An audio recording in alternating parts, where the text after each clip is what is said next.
Good evening. Tonight I'm going to teach you about training your dog and the history of animal training. So the history of animal training began thousands of years ago, and some examples of that was falconers teaching hawks to fly, and dogs have been trained for hunting, for pulling sleds, for herding cattle. Elephants have been trained to do tricks at the circus, and for pulling and carrying logs, and horses and camel have also been trained for riding and hauling things. There's many more examples of animal training and some really cool things out there that I will show you in just a little bit. And so when studying animal behavior, observers must take care not to mistakenly connect human-like characteristics to the animals, because in reality we really never know what animals are thinking, even though we think we might. So that's one thing to keep in mind throughout this presentation. And so what do you believe, when do you believe animal training was termed animal training? So actually this goes back to the 1930s with B.F. Skinner. Everybody knows the operant conditioning experiment. So that's kind of when it originally got coined. Before that, people did train animals, but it was more of a positive consequence kind of term, and it just progressed from there. So in the 1960s, it was common to use shock therapy on not only animals, but humans as well, for certain experiments and training experiments. So as time went on, though, in the 1980s, it became more common to use positive reinforcement rather than shock therapy in both human and animal training. And a favorable consequence is a positive stimulus. Positive stimulus is something desirable to the human or the animal. And when an animal performs a behavior that produces a positive result, the animal is more likely to repeat that behavior rather than not. So I'm going to now show you a video. I thought it was pretty cool about animal training. This is about clicker training.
was the animal training video.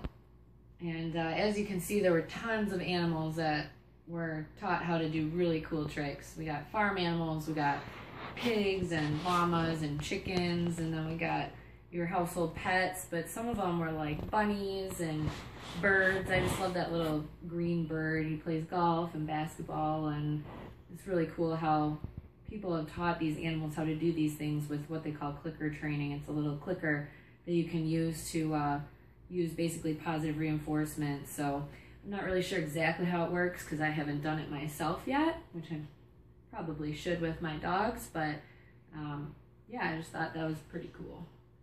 So let's see here.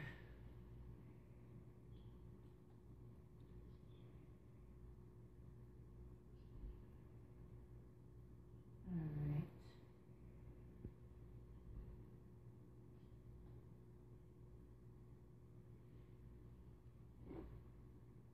That's the video. All right. So basically there's some basic steps when training animals, and reinforcement is a big one. And we kind of already talked about that. That's something that increases a behavior, makes it, want to be repeated by an animal or even a person. It's adding something nice when the behavior is performed.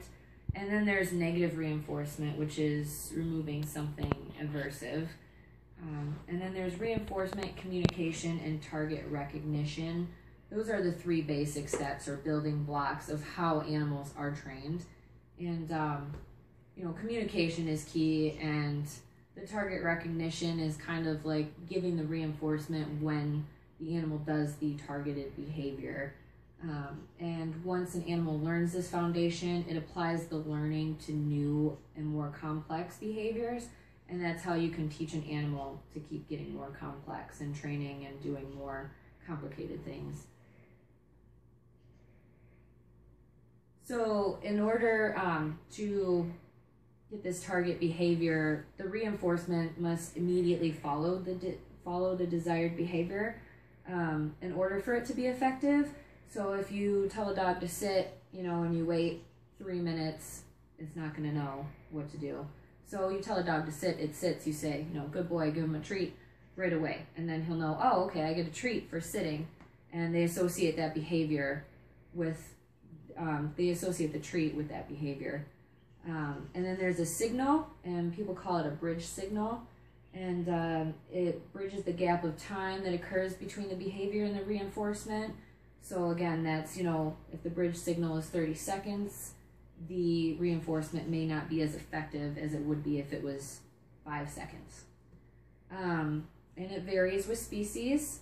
Whales and dolphins, it's, there's different types of things for a bridge signal that you can use. Like a bridge signal would be like a treat, or not only is it the length of time, but it's how you reward them. So a lot of dolphin and whale trainers use like whistles, because a lot of the time the whales and dolphins are across the pool, so they can't really, touch them or give them a treat right away, so they use like a sound to reward the behavior. Sea lions and walruses and river otters, it's the word okay. Sometimes a light touch, you'll see people at SeaWorld touch the seals. That's kind of the positive reinforcement. Some people use the word good for birds, for dogs. You can give them a bone. You can do a lot with dogs. They're a lot easier. So when you think of training an animal, what animal do most people, do you think of first? I think of a dog. A lot of people have dogs as pets in their home, and we want our dogs to be well behaved when company comes over. We don't want them jumping all over, barking. People can complain about their barking. They like to chew up things, furniture. There's a lot of things that dogs can get into, and that's the main reason a lot of people want to train them. Dogs are great companions. They're loyal. They're fun. They're great with kids. It's just on all how you train them. It is important to train them, because if you don't, some really bad things can happen. So positive reinforcement is beneficial for the canine-human bond and better for the animal welfare. There was a study that was done, and it filmed dogs and owners interacting at home and found owners who reported using punishment had dogs that were less playful, they interacted less with them, and they also found the dogs were more likely to be aggressive towards family members and strangers, and that's kind of the last thing you want, especially if you have kids. You don't want your dog to bite them. You don't want to go take your dog for a walk and a stranger come up to your dog, even a little kid, and the dog just bite them. So it's really important to try not to use that punishment and to try to use more positive reinforcement with your animals. Not even just dogs, but really any animal. You know, if you train them, if you punish them, they're more likely to be aggressive. So in most cases, canine aggression seems to be a learned response to a particular situation, and it's not necessarily a personality characteristic. So a lot of people think of a certain breed of dog and say, yeah, they're aggressive. And they may have more aggression in their genes, but it's really in how you train them, and that's really what's going to determine how their personality is in the future.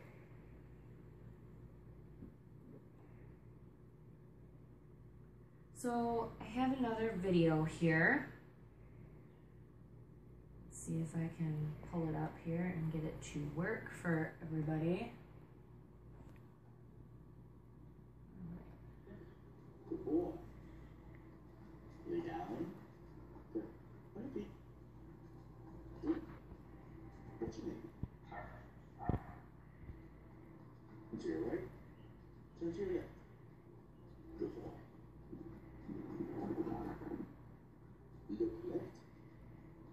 Look right. Good boy. Get up. Back it up. All the way back. Good job. Walk slow. On your mark.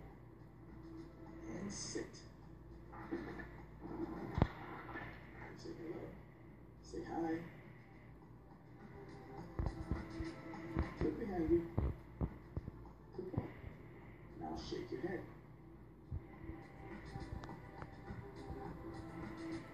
Right. To the left. Say let's go.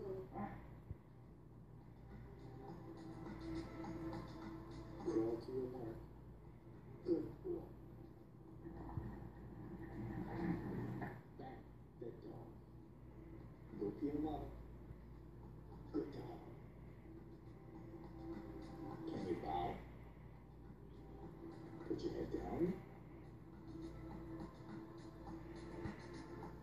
Can you walk? Stay, sit. Good job. Was that good? Of course it was. Good boy.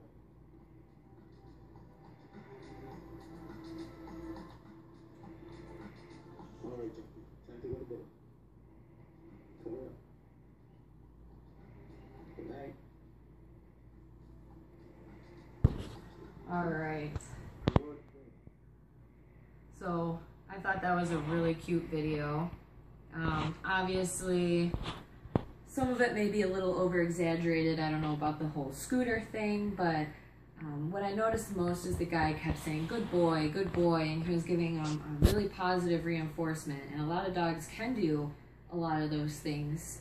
So that was just kind of an example of what some dogs can do. So I looked at another study, and it stated that owners who used only positive reinforcement were less likely to report problems with attention-seeking dogs, aggressive dogs, or any type of fear in their dogs. And another study found that higher frequency of rewards was correlated with higher obedience. So, using a lot of treats and, petting your dogs and saying good job, that will all increase the chances of your dog doing more tricks or being better trained in the long run.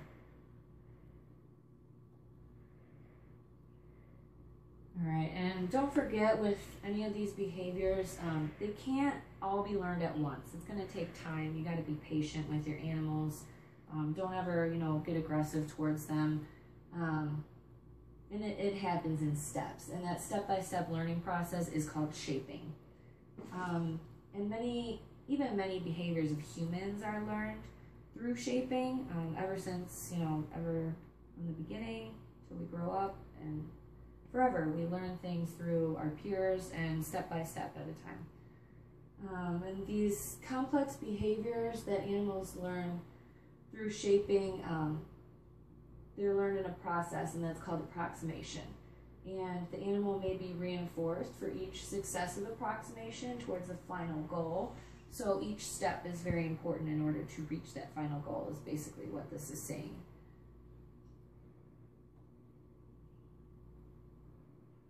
Alright, and an animal's genetic makeup and body structure determine what kinds of behavior are possible for it to do. So don't forget that, an animal can only learn to do what it's physically capable of doing. We can pick up a book and read. Obviously, a dog's not going to be able to read or turn the pages because it doesn't have fingers the way we do. So don't expect your animals to do something that it literally couldn't do. It can't do your dishes or vacuum your house for you as much as we'd like it to. So don't forget that when you're training them. An animal learns and is able to respond and adapt to changing environments. And if an animal's environment changes, its behaviors may no longer achieve those results. So what an animal may do in your home, it may not perform the same outside of your home or in a different environment or setting. It may be nervous, it may be distracted. So it's important to remember that, when training your animal as well. And while some behaviors are inborn, many are learned from experience.